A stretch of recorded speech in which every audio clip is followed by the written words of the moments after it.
This is Ben on Breaking News. I'm Ben Meiselas, and this is your breaking news. Moments before we went live, we learned that the Defense Secretary, Pete Hegseth, has fired Army Chief of Staff, General Randy George, forcing him into immediate retirement. That's the posture that they are framing this as Donald Trump's disastrous and unlawful war, filled with war crimes, continues to escalate in Iran. Donald Trump is now blowing up bridges in Iran, what you're observing right there. And for those on audio, what I'm showing on the screen right now, it's the B1 bridge on the Karaj Northern Bypass in Western Tehran, one of the biggest bridges that exists in Iran, the biggest bridge, as Donald Trump says.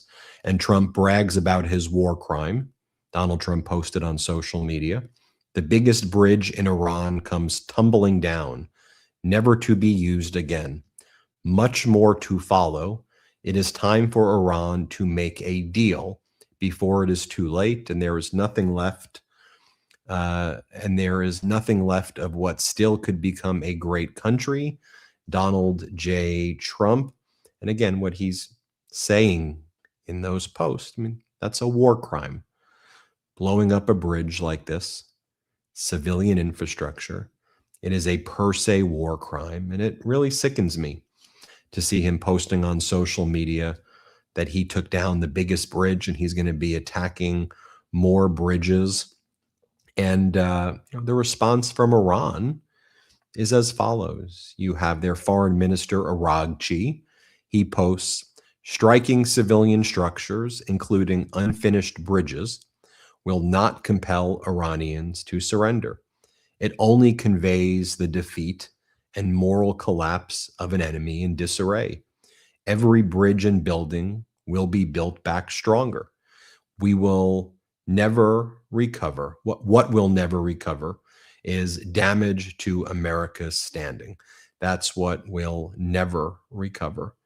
And when I, read something like that, when I see something like that, what pains me is, in a war between the United States and Iran, when I'm seeing the Iranian foreign minister say that, and I try to get everything, as you know, from watching this from multiple perspectives. I mean, what the Iranian foreign minister is saying there is like objectively correct. Like, it does not show strength that you're blowing up civilian bridges. And that's a war crime. That shows weakness, if anything. Donald Trump told Time magazine regarding Iran, why wouldn't they call? We just blew up their 3 big bridges last night. And he also said, this is what Trump says. They say Trump is not negotiating with Iran. I mean, it's sort of an easy negotiation. And again, just talking about himself, they say Trump is not negotiating. Oh, Trump is negotiating. No, you're not. No, you're not. I mean, you're engaged in these war crimes. It's pathetic. Donald Trump's chief of staff, Susie Wiles, expressing concern that Trump's aides are giving him a, quote, rose-colored view of how the war was being perceived domestically, telling Trump what he wanted to hear, and urged them to be more forthright with the boss about the political and economic risks. Also the military risks. They're going on and pretending like we're winning this war, and we're not. Like, we objectively are not, because objectively the objectives that were set out were regime change, making sure Iran's ballistic missile capabilities were completely destroyed, and then ensuring that Iran can't rebuild any nuclear weapons, which they never built in the first place, but to stop them from enriching uranium to build weapons-grade material for nuclear weapons, which back in June, the Trump regime claimed they had totally obliterated all of these facilities, and that Iran was not capable of rebuilding any of its nuclear facilities. Totally obliterated, read the headlines. So those were the objectives, right? And now the objective shifted, apparently, just to Can we reopen the Strait of Hormuz? That's the objective. And now Iran firmly controls the Strait of Hormuz, with Oman. Remember, the Oman foreign minister was working as the mediator, handpicked by the United States to try to negotiate a deal back in late February before the US and Israel launched an invasion of Iran. Remember, end of February, the Oman foreign minister said, "We reached a deal in principle, and Iran has agreed to a nuclear deal that was far stronger than even what Obama negotiated, with far more oversight, and that this was a crowning achievement," the Oman foreign minister said. And the United States selected that Oman foreign minister. What the Oman foreign minister said is, on Monday, that happened on a Friday, remember? On Monday, we have to just go to the IAEA, the Atomic Energy Organization, for some technical details about how inspections would be done. But generally, a deal was reached. And then that night, Trump and Netanyahu invaded Iran. Well, now Oman and Iran brought Oman in. They control the Strait of Hormuz. Iran says that the Strait of Hormuz will remain closed long term for both the U.S. and Israel. Same time, U.S. oil prices have officially marked their highest close since June of 2022. The nationwide average price of a gallon of gasoline has reached $4.08. We saw the WTI crude and Brent crude both increasing dramatically. What else is Donald Trump posting while all of this is taking place? Photos of Davy Crockett, weird behavior. Goes Davy Crockett, obviously a distant relative of Jasmine Crockett and a very high IQ frontiersman, would be proud of the legacy that began long ago, and especially Jasmine's great success as a politician from the great state of Texas, Donald J. Trump. I mean, again, it's just really it's really weird behavior. Also, I'll show some of the clips from Donald Trump's. It was probably the worst national address in the history of the United States that took place. But one of Donald Trump's lines was, "We're going to blow up Iran back to the Stone Age, or we're going to send them back to the Stone Age." First off, I think I said this on my other Ben on Breaking News Live that I did on Tuesday.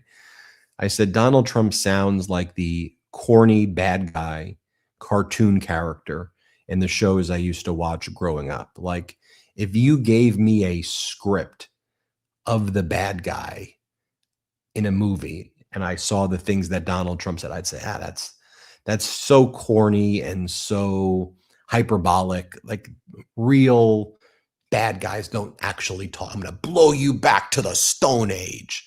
And again, making no distinction either between the Islamic Republic and the Revolutionary Guard Corps and the people of Iran. I mean, Donald Trump, Hegseth, and the Trump regime comments about decimating Iran, it's focused on the Iranian people, the whole country, and, the Iranian people, of course, have a cultural heritage that dates back over 1,000 years.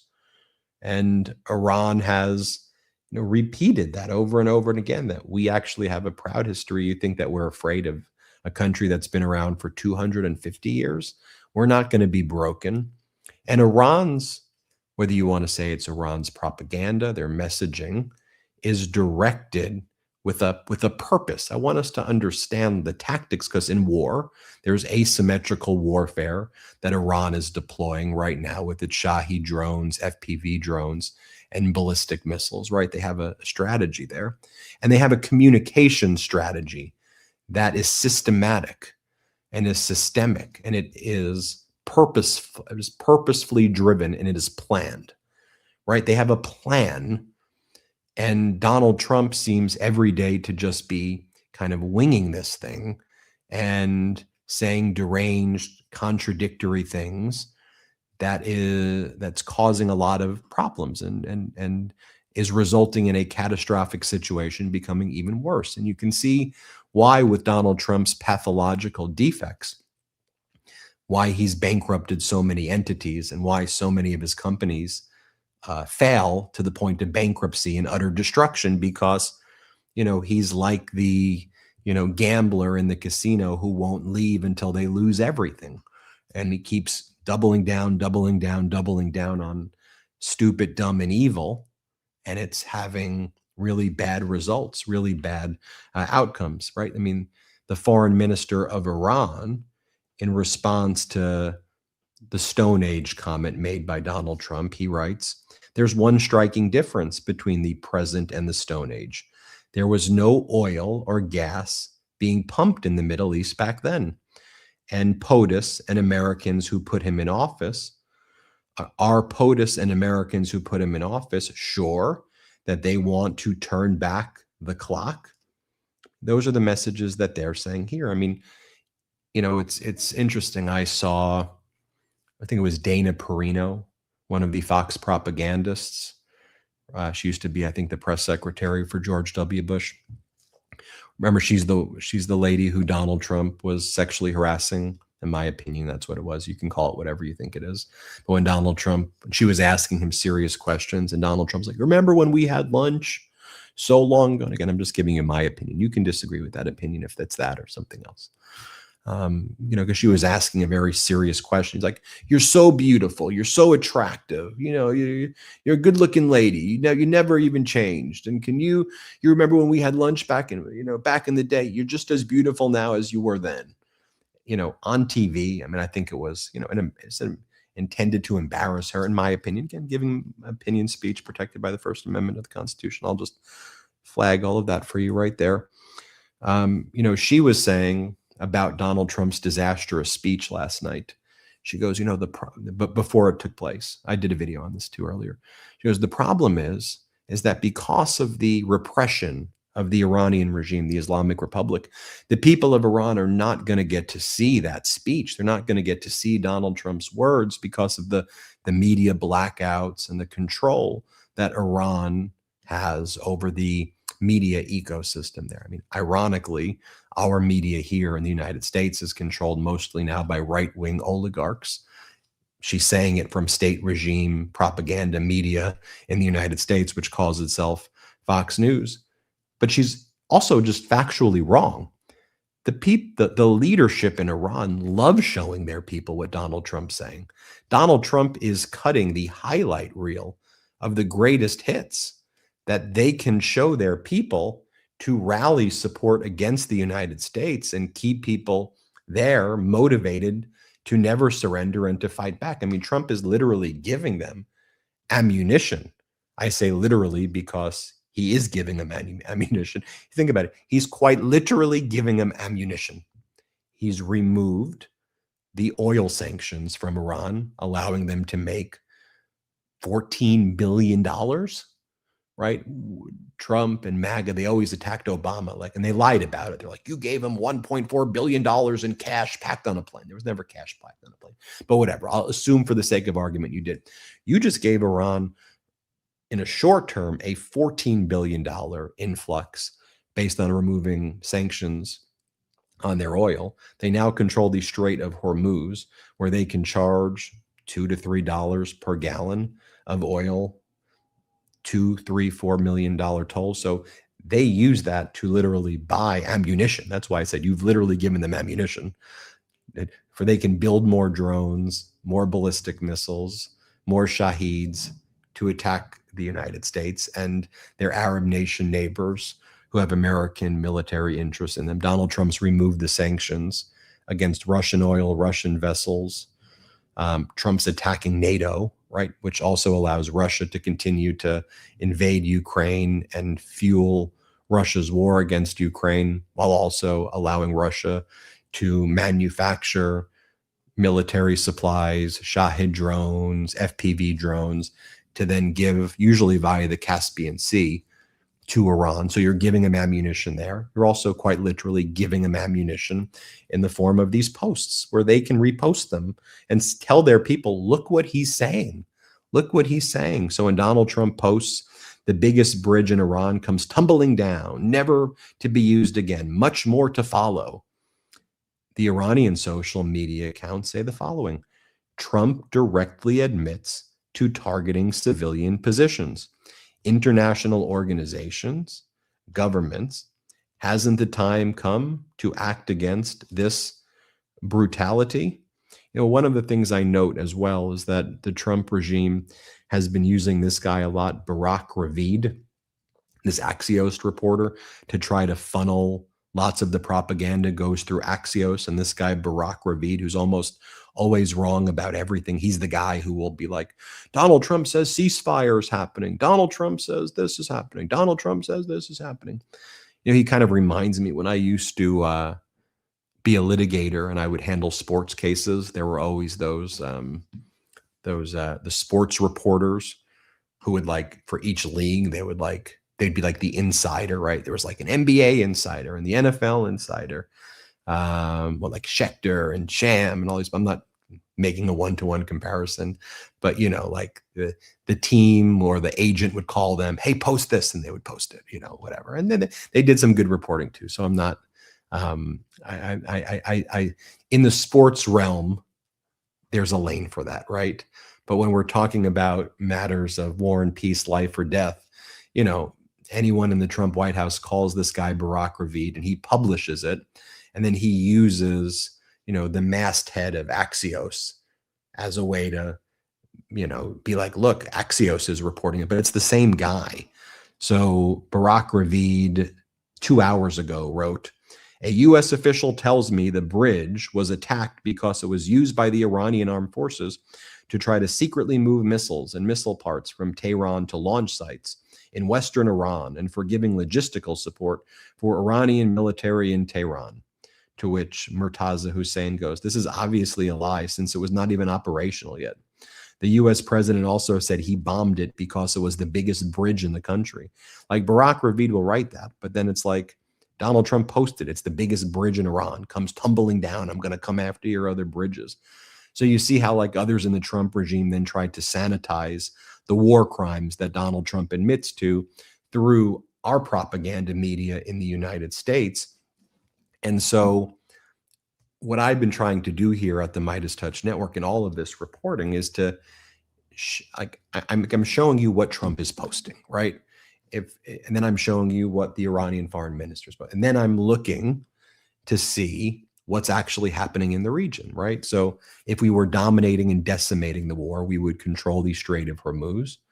Iran would not be successfully retaliating by hitting the Amazon facility in Bahrain or infrastructure in Qatar or infrastructure in the UAE, or they would not be able to continue to send missiles into Tel Aviv, right? If they were decimated, we wouldn't see those things happening. If they had no more leadership, we wouldn't see social media posts from their leadership. I mean, you can literally see the gatherings of their parliament, meeting and deliberating on laws. I mean, how much deliberation, who the hell knows? But, they passed the Strait of Hormuz law that gives Iran, that declares Iran has sovereignty over the Strait of Hormuz. And by the way, what Trump was saying in his speech last night, we all heard his speech. He said, that's for France to deal with. That's for other countries to deal with.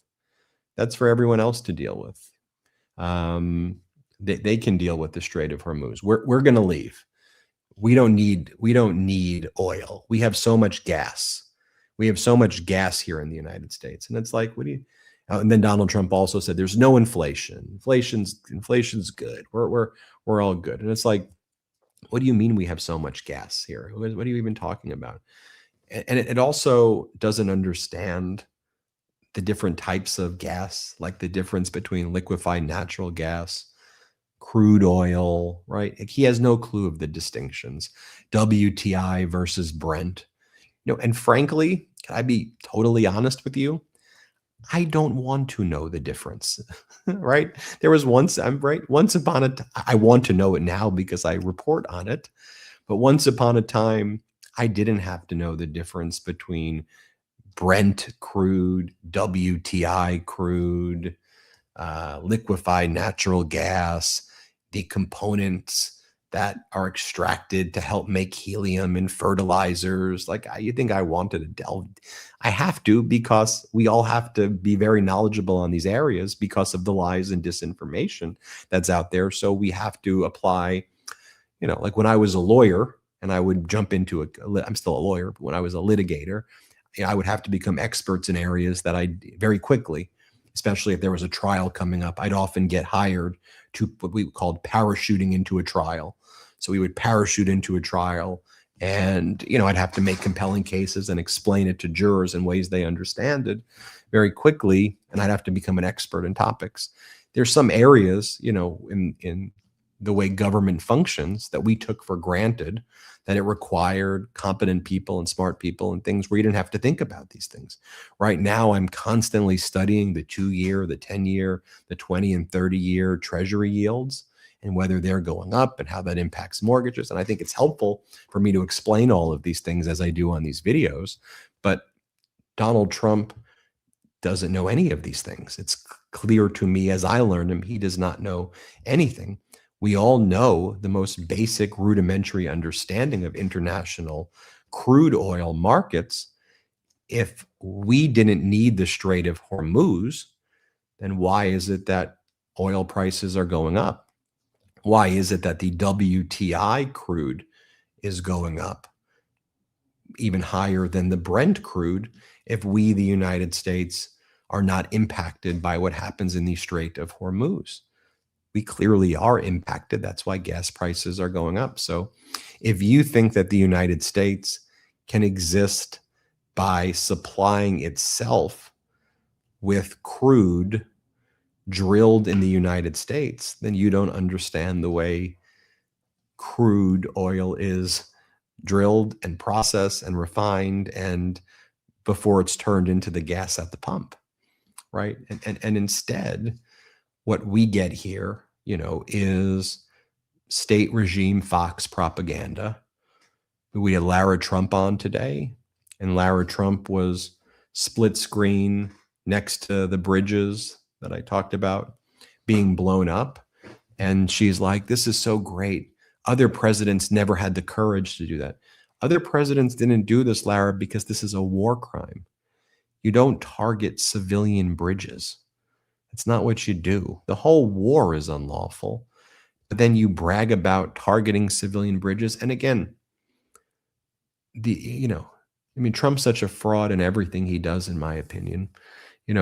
Because he's able to convince certain people, and I think that ability is fading by the day.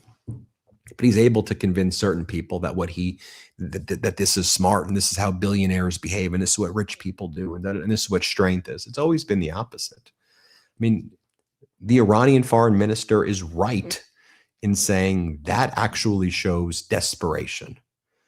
That shows weakness. It shows that you're flailing and your plan is to just blow up bridges. And just think about that. All that's going to do is force this war to continue on and on and on. I saw one person who's the main kind of oil analyst for Kepler, Keplar, in the Middle East. And what she was saying was, right now, the earliest that we can potentially even think about oil shipments returning to some pre-war, the earliest is at the end of May. And my own view is that's incredibly optimistic. And to me, it's just like COVID all over again, right? Remember COVID? If you track 2020, you all remember COVID.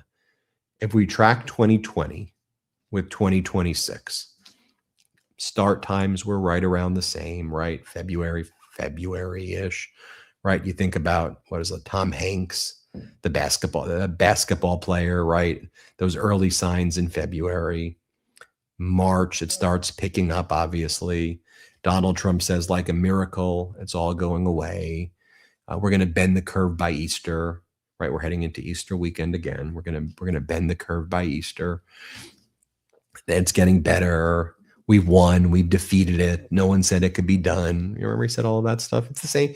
It's the same stuff, but now the other side is speaking, and they're saying, we're not going away.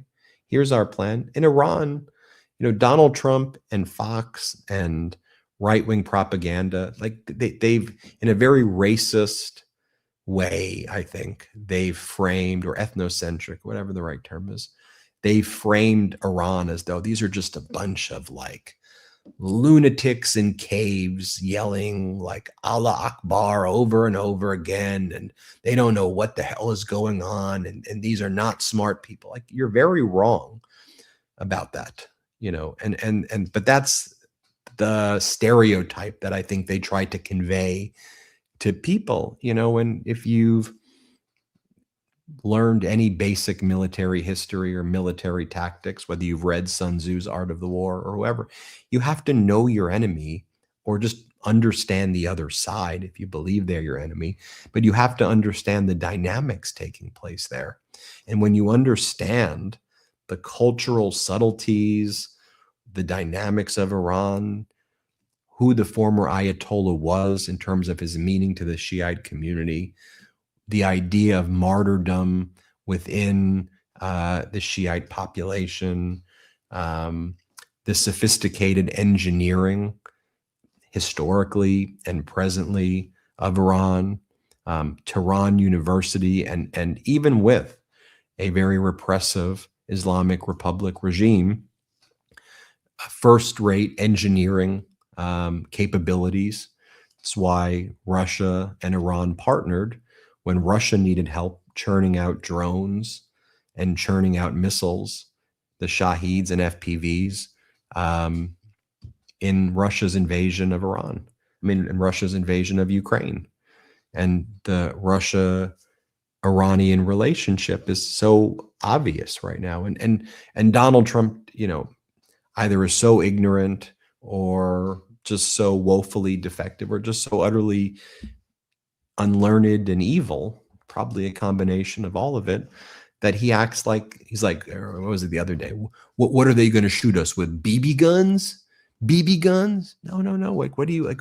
That's a disqualifying statement. No, they're going to shoot the bases with the Shahed drones and FPV drones and ballistic missiles that they still have, not BB guns. What are you talking about with that, right? Like, there are so many words that he uses that are so utterly disqualifying. I saw, I forget which reporter. We know Donald Trump's polling is record lows, right? CNN poll, his approval is at like 35%. UMass Amherst, YouGov poll has him at 33%. His net negatives are like record highs, like way worse than even like Biden at Biden's worst. Historically low.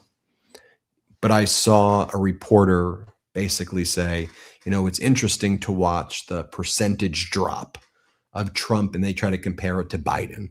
And they were like, well, after Biden removed the troops from the Afghan military base, and, American soldiers were killed at that Afghan military base.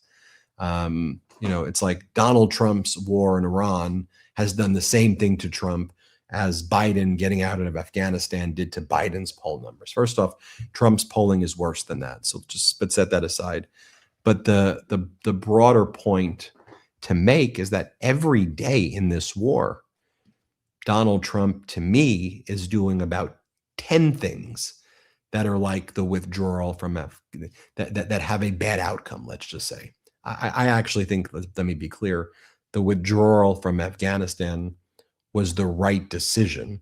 Obviously, a horrific terrorist attack took place. Donald Trump was actually the cause of the fact that the Taliban had their 5,000 prisoners released. Remember, that was a Donald Trump Pompeo deal. I want to remind everybody about that as well, that the thing that they blame Biden for was a Trump thing. And now granted, there was a terrorist attack that took place under the Biden administration. Biden always took accountability for what happened, even though Biden left and didn't get us into wars, yet alone never-ending wars in the middle. He removed it. But all of that was Trump doing a deal with the Taliban. Remember, Trump invited, people sometimes are shocked when I remind them of this. Trump invited the Taliban to Camp David on 9/11 to have like a feast on 9/11. He invited the Taliban leaders to hang out at Camp David. Just think about that right there. Right. And then, but the broader point I'm going to making, maybe it's not a good comparison to Biden and Afghanistan, but the point is every day Trump does 10 things that are far worse, To me, every day at a minimum, he does 10 things that are impeachable, that are criminal. Again, I'm just giving you my opinion protected by the First Amendment of the Constitution. You could share my opinions or disagree.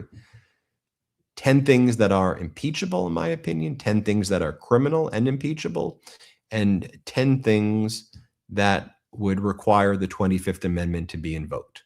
Every single day, probably way more than that. Every single damn day. And we saw that yesterday. We're seeing it today. We're going to see it tomorrow. And he is incapable of thinking strategically, of developing plans. All he knows is, in my opinion, fraud, and then cover up for the fraud, and turning bad decisions into worse decisions, into catastrophic decisions, into bankruptcies. And I fear that that's exactly where the global economy and the United States is being pushed into.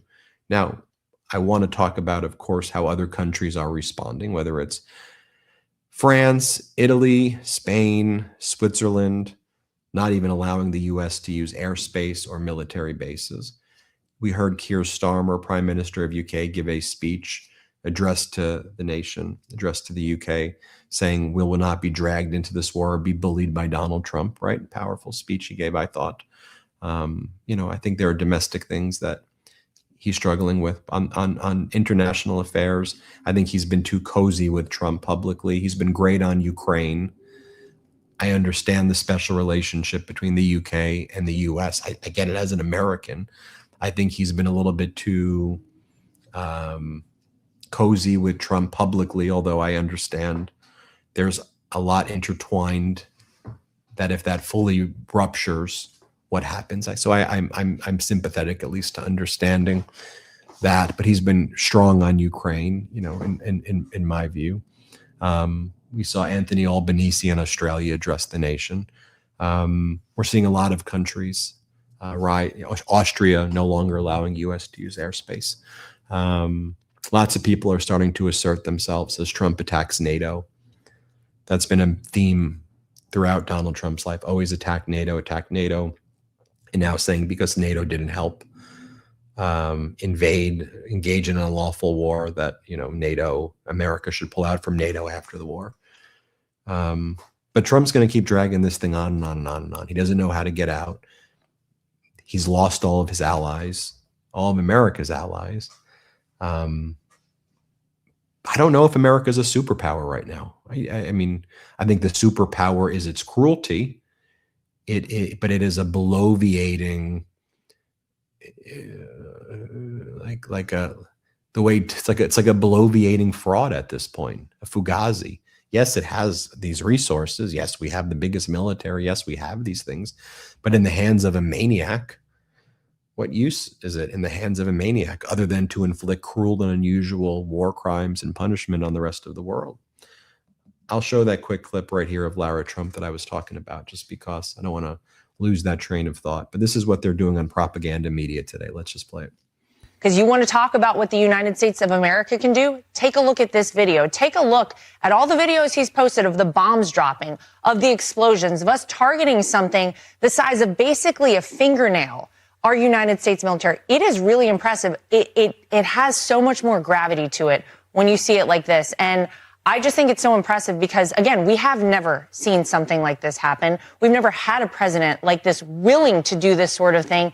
And hopefully it's all for the best, for the entire world, the best for our people, the best for the rest of the world. And just to go back to what you guys were talking about with the allies, This president has talked about how disappointed he is with the NATO allies. He also talked last night about the fact that the people who rely on the Strait of Hormuz to get their oil need to step up. Now's the time they need it. We don't need it here in the United States of America. They're going to have to step up and do something about it. I thought his speech last night was really powerful, and I think that he sent a message then. He's sending a message now with this video as well. Guy, and I mean, again, if you're Iran, if you're any country in the world and you watch that, the president's daughter-in-law is going on TV to threaten NATO and to say that, look at the precision with which we bomb bridges. You know who bombs bridges? Terrorists bomb bridges. War criminals bomb bridges like that. Civilian bridges, and then boast about it. That's what terrorists do. That's what war criminals do, bombing bridges like that are used for civilian purposes in that way, and then bragging and boasting about bombing the bridge. What are we doing? And we have Lara Trump out there attacking NATO. You better get your act together. Who are you? Who are these? You know, do we have the quote, Jeremy, from French President Emmanuel Macron? There were a few snapshots that I took today of just some of the things that he said. He goes, we must be serious. And when we are serious, we do not say the opposite of what we said the day before. Perhaps we should not speak every day. We should simply calm things down and build a lasting peace. What else did he say? 6 months ago, we were told everything had been destroyed and settled. Clearly, that was not the case. Without international inspectors verifying materials, research, and hidden sites, simply not serious. And this is a common theme, not serious. He goes, opening the Strait of Hormuz by force, it's not the option we have chosen because it's unrealistic. A military operation to reopen it would take an infinite amount of time and expose forces to immense coastal and ballistic risks. From the beginning, we have said it must be reopened, but only in coordination with Iran. The world cannot live with a strait that can be opened or closed overnight. Like, let's be serious. Like, that's one of the main messages since MeidasTouch was created. Like, let's act like adults. Like, let's act like grown-ups. And, you know, I know lots of people are like, oh, well, you hate Trump. You're a far leftist. Because I'm like, let's just be grown-ups and adults. I was not a political person in the past, as you all. I was a litigator. I represented Democrats, Republicans. I went into trial, whatever. I was just a lawyer. My own personal views were always privately very progressive, always privately, you know, very, you know, aligned with helping marginalized communities and stopping bullies. That's where I was personally. Professionally, I wasn't like a politician person. I just wanted to help people.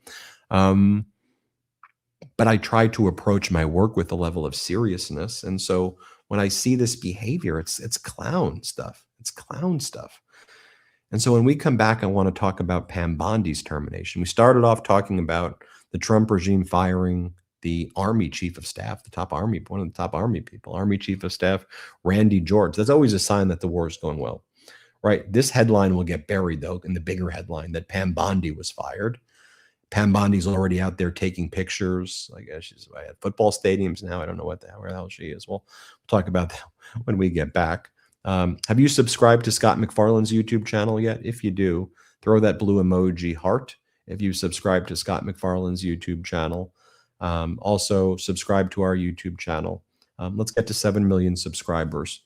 A lot of your feedback was on my last episode. You're like, Ben, you're too ranty. You're ranting too much on the show.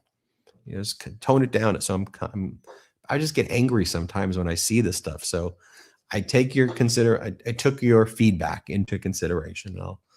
I will share my emotions less. I was just the last Tuesday when I was just so angry about all the lies. So I was like, I'll bring it back down to that voice. We have a lot more show. We'll be right back after our first and only quick break.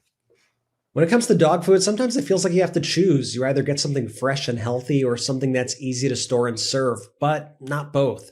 That's exactly why I want to tell you about Sundays. Sundays was founded by a veterinarian and mom, Dr. Tori Waxman, who got tired of seeing so-called premium dog food packed with fillers and synthetic ingredients. So she created Sundays, air-dried, real food made in a human-grade kitchen with the same care that you would use for your own meals. Every bite is made from real meat, fruits, and vegetables. No kibble, no weird ingredients you can't pronounce, and absolutely no fillers. In fact, Sundays invests 50 times more in its ingredients compared to typical dog food brands because your dog deserves real quality, not cost cutting. And here's what I love most. It's incredibly easy. You just scoop and serve. No freezer, no thawing, no prep, no mess. For me, I think about how I feed myself and the people I love. I want real, clean, high quality food. Why wouldn't I want the same for my dog? And since switching, I've noticed better energy, a healthier coat, and just an overall happier pup. You can really see the difference. Make the switch to Sundays. Go right now to sundaysfordogs.com/Midas50 and get 50% off your first order. Or you could use code Midas50 at checkout. That's 50% off your first order at sundaysfordogs.com/Midas50. sundaysfordogs.com/Midas50 or use code Midas50 at checkout. That's MEIDAS50. My cat hears the news with me every morning, and honestly, she handles it way better than I do. Probably because she starts her day with Smalls. This podcast is sponsored by Smalls. Is the news making you want to cuddle up with your cat? Smalls fresh cat food is protein-packed recipes made with preservative-free, 100% human-grade ingredients you'd find in your fridge. And it's delivered right to your door. That's why Cats.com named Smalls their best overall cat food. For a limited time, get 60% off your first order plus free shipping when you head to smalls.com/Midas. Starting with Smalls is easy. Just share info about your cat's diet, health, and food preferences. Then Smalls puts together a personalized meal plan for your cat. No more picking between random brands at the store. Smalls has the right food to satisfy any cat's cravings. Last time I fed my cat Smalls, she loved it. Legitimately, we did a taste test, put 2 food bowls side by side, and she immediately went to Smalls. My cat actually follows me around every morning until I give her Smalls. Still not a believer in Smalls? Forbes ranked Smalls the best overall cat food, while BuzzFeed said my cats went completely ballistic for this stuff. Smalls is possibly my favorite sponsor ever because my cat's breath is so much better and her fur is so much softer ever since I switched to Smalls. This year's winter coat has been so soft and healthy. After switching to Smalls, 88% of cat owners reported overall health improvements. That's a big deal. And the team at Smalls is so confident that your cat will love their product that you can try it risk-free. That means they will refund you if your cat won't eat their food. So stop guessing which meals will upset their stomach. For a limited time, because you are a MeidasTouch podcast listener, get 60% off your first order plus free shipping when you head to smalls.com/Midas.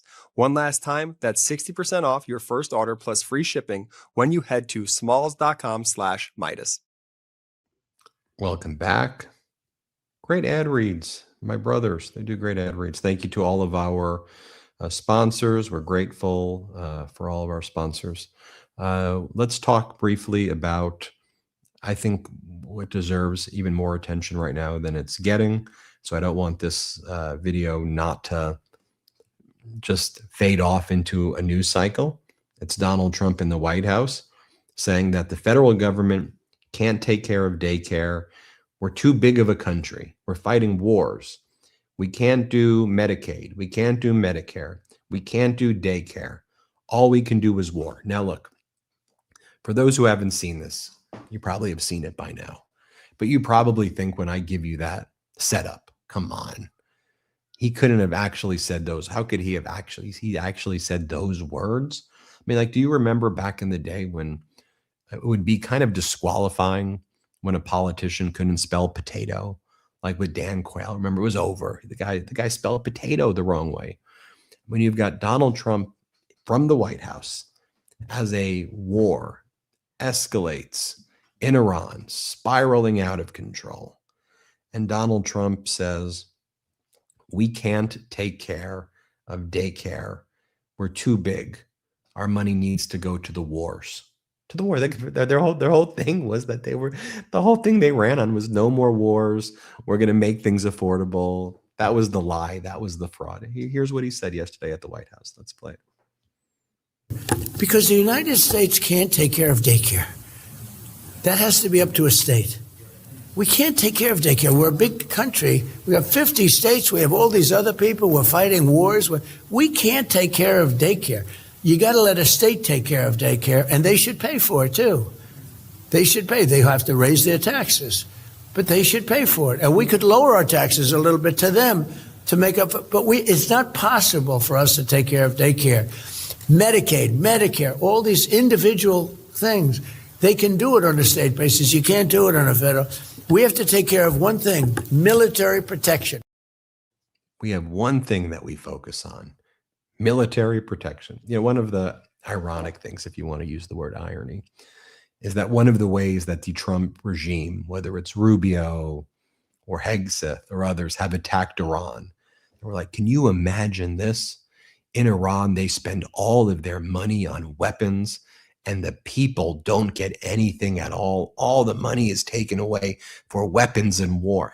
Everything with this regime, with this Trump regime, is projection and confession. And we now know that Trump has proposed a 2027 budget where there will be $1.5 trillion in military spending. Remember when they were talking about $1 trillion?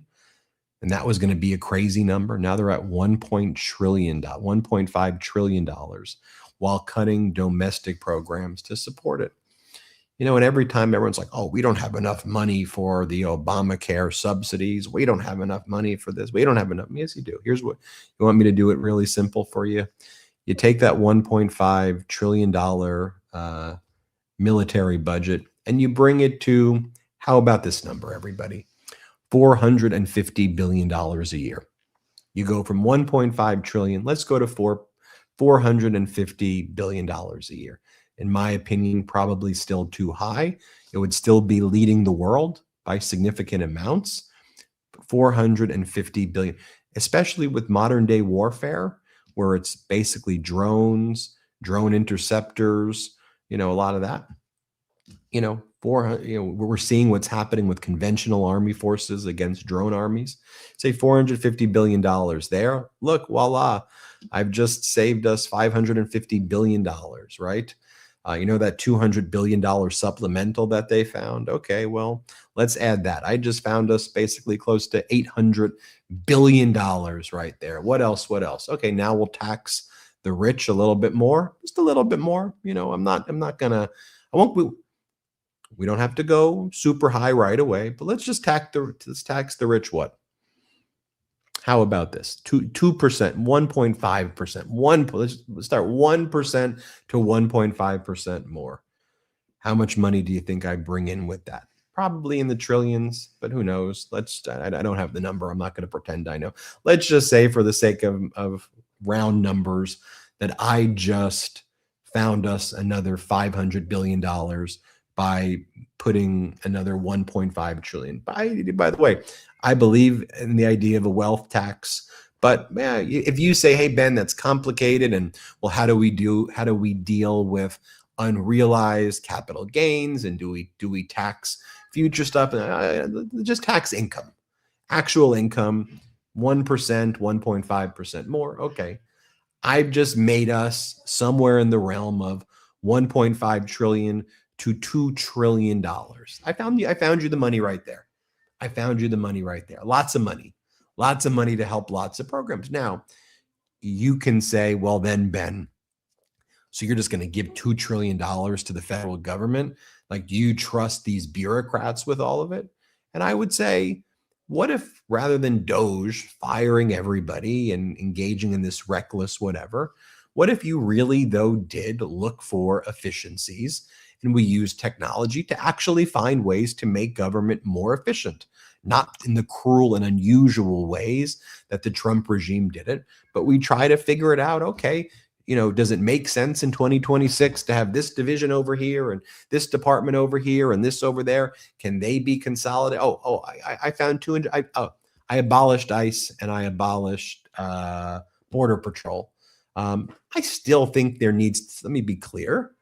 I still think there needs to be a strong border, right? I think there needs to be a strong border. I think that there's a role at the border for some people to deal with border. I think there should be a pathway to citizenship for people who pay taxes and who participate in our economy and are helpful. I agree criminals need to go and bad people need to go for sure, be prosecuted or go. I 100% agree there. To me, ICE and Border Patrol aren't doing that function. So I would create something else.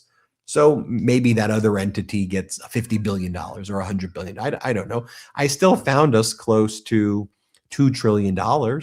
And I think with that money, we could fund healthcare for all. I think we can build housing. And I think we could, I mean, China spends $250 to $300 billion per year on their military. So we'd still be leading in my plan. We'd still be number one, America, number one, right? And my plan, I think it's reasonable. I think it recognizes lots of dynamics and it puts the money back with the people. It was problem solved. This isn't actually a complicated problem. It's just people creating the complications so that you get screwed. That would be my, I'm not running for anything though. So use my playbook, don't use my playbook, whatever, but that's what I would do. What else did Donald Trump say? Oh, his ballroom. He talked about his ballroom yesterday. It was big. I can't get my ballroom approved. Remember, Judge Leon, federal judge, blocked them. I told you that the judge was going to block the ballroom. I was almost wrong, though. Remember when the judge denied the preliminary injunction twice? And y'all gave me a bunch of shit for that, huh? We're like, you were wrong. You told us the ballroom was going to be blocked. Your legal analysis. They didn't fully utilize the legal analysis in their preliminary injunction. So they actually filed an amended complaint, and that's what was granted. But here's Donald Trump whining about the ballroom. Here, play this clip. They call me king now. Do you believe it? No king. I'm such a king, I can't get a ballroom approved. It's pretty amazing, right? I'm a king. If I was a king, we'd be doing a lot more. I'm doing a lot, but I could be doing a lot more if I was a king. And then he attacks his own Supreme Court justices. He attacks them. And he goes, they're stupid, they're dumb. Here's what he says. Let's play it. Republicans, judges, and justices, they always want to show that they're independent. I don't care if Trump appointed me. I don't care if it doesn't make any difference to me. I'm voting against him because they want to show their independence. You know, stupid people. Okay, those are the people he appointed. Stupid people, stupid deal, right? He says that the United States, Mexico, Canada agreement's a stupid deal. You did it. You did the USMCA. You did the trade deal with Japan before. These are your deals that you've done in the past that you say are stupid. I mean, again, just so screwed up. Attorney General Pam Bondi was fired. I did a whole hot take on it, so I don't think I need to totally repeat everything, but here's what she posted most recently. Spend today partnering, this is a post that she made moments ago, that she spent today partnering with local sheriffs in the NFL Hall of Fame to promote the National Child ID Kit program. Like she's acting like she didn't get fired. Here's what, I'm okay. Everything's all right. We think that Kash Patel's probably going to get fired soon as well. Democrats are making clear, though, with Pam Bondi, okay, just because you got fired, though, doesn't mean we're not subpoenaing you still. You're going to show up at your deposition. And arguably, if she's not the attorney general anymore, she certainly even has less excuses now to try to avoid showing up. I mean, she's a civilian. Civilian, subpoena. You got to show up, Pam. You got to show up. April 14th. Yeah, Donald Trump posted that the acting attorney general will be Todd Blanche right now. We love Pam. She'll be transitioning to a much needed and important new job in the private sector.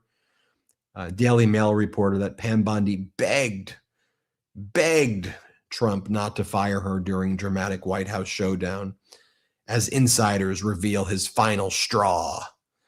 And Daily Mail claims the final straw is that I guess people were saying that Bondi tipped off Eric Swalwell about the FBI's efforts to release investigative documents regarding his relationship with Christine Fang. I don't know. That doesn't, to me, it seems like it was it's her botching the Epstein file cover up.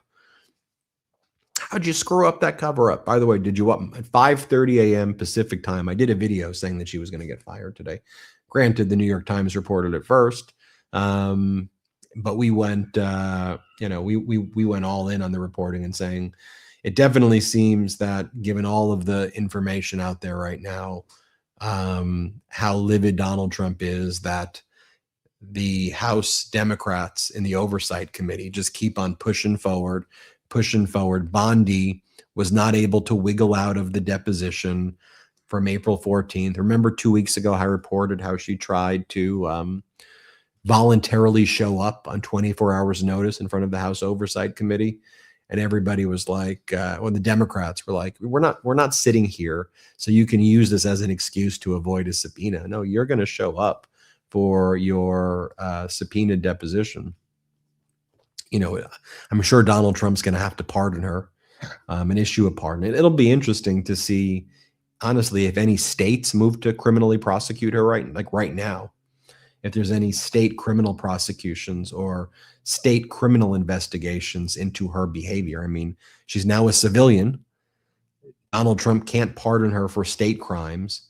So I'd be interested to see if that happens. What else on that? Oh, Pablo Manrique says someone needs to find Jamie Raskin so he can say who's the washed up loser lawyer now. Congressmember Frost wrote, Pam Bondi still has to testify under oath in front of the House Oversight Committee regarding the Epstein files. This does not get her out of that bipartisan lawful subpoena. We will see her soon. Watch, she'll try to get out of that. I'll show you this. There was a last week. I did a video on this also before. James Comer, right, who chairs the House Oversight Committee, even he was basically saying, well, nobody agrees the Justice Department did a good job on the Epstein files. Here's what he said. Let's play this clip of James Comer if we've got it. Well, I think the Justice Department has botched this. I don't think anyone in America, Republican or avid Trump supporter, would defend the way that this has been rolled out. Having said that, it's very complicated because of all the lawsuits.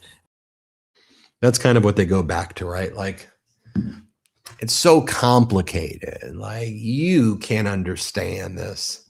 And so everything's so complicated.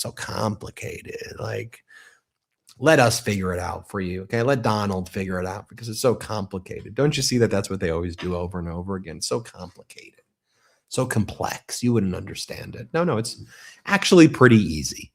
It's pretty easy, right? You want to give Americans universal health care and help people get housing and get people resources to make the entire country better. Tax the rich a little bit more, remove $500 billion, or now if it's 1.5 trillion, remove $1 trillion from the military budget. So it's about $450 billion. Defund and abolish ICE. That gives us another two. It's actually fairly easy. I just solved the problem. Like that. The complicated part is that lots of people will be like, oh my God, can you believe that men are playing women's sports? And oh my God, do you know the sports and bathrooms and they're eating your cats and dogs. They're coming to get you. Everyone's coming to get you. The complicated part is that they want to pit us against each other, so we don't realize how simple the solutions are. Simple, but these sociopaths, these sickos, right? These Epstein class, these pieces of trash, right? These miserable people, these people who want to see us suffer because they're miserable. So they want to bring us into their miserable worlds. They try to pit us against each other when actually the solution is very simple. I solve the issue. Everyone gets healthcare. Everyone gets free education. We're still a safe country. We have a strong border. We could focus actually on the criminals, not the people here who are helping. We're nice to each other. It's actually fairly simple solutions to a lot of these issues. When it comes to the Epstein files, just release the files. Said you were going to release the files. But Biden's not president anymore. What do you want me to tell you? What do you want me to tell you? He didn't run on releasing the Epstein files. He ran on creating manufacturing jobs. He did that, and then he got treated like shit.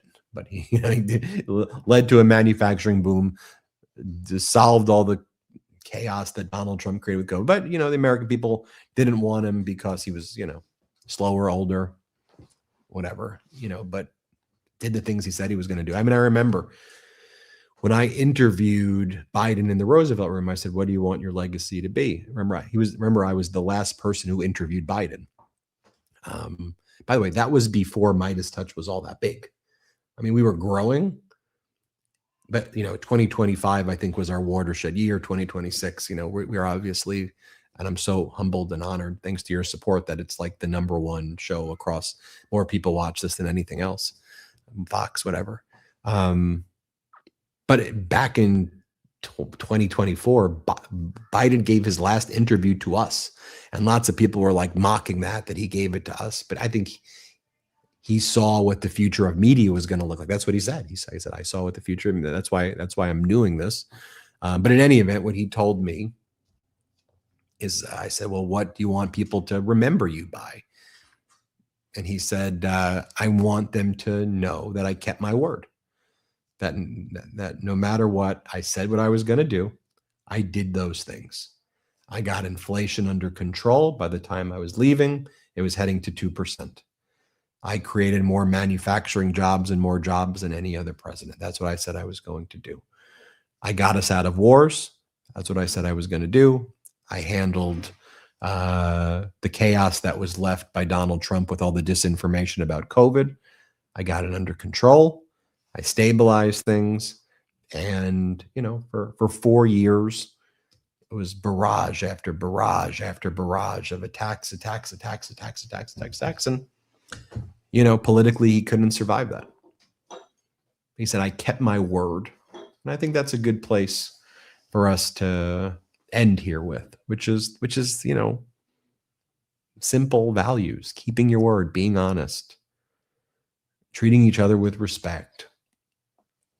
Right? To me, this is why I've worked to create this network, was because somewhere in the gamification of our dystopian politics, that stuff isn't talked about. And that's the most important stuff out there, is being a good human being with the short time that we have here on earth, and being stewards of this valuable and precious time that we were granted on this planet, to ensure that future generations are left with either something that they can live with comfort and stability, or ideally something better.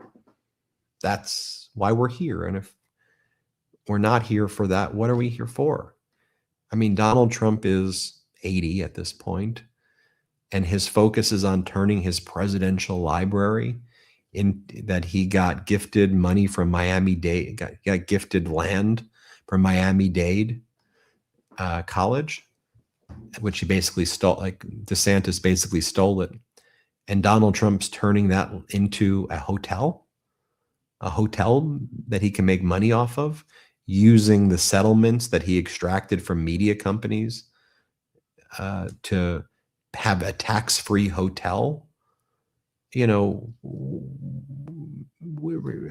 all have a very finite time on this earth. What's the, you're so crazed about making money, and that you want your legacy to be, that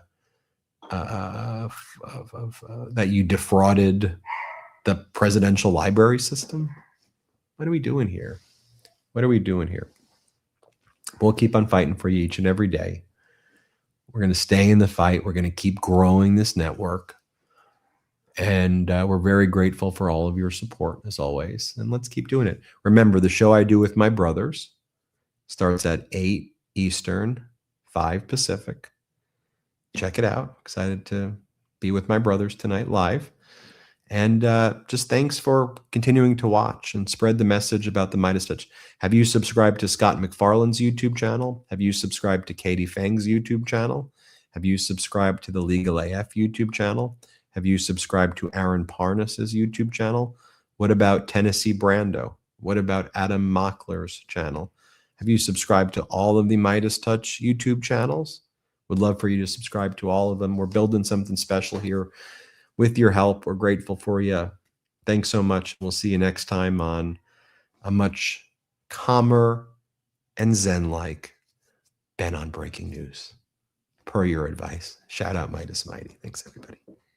Want to stay plugged in? Become a subscriber to our Substack at MeidasPlus.com. You'll get daily recaps from Ron Filipkowski, ad-free episodes of our podcast, and more exclusive content only available at MeidasPlus.com.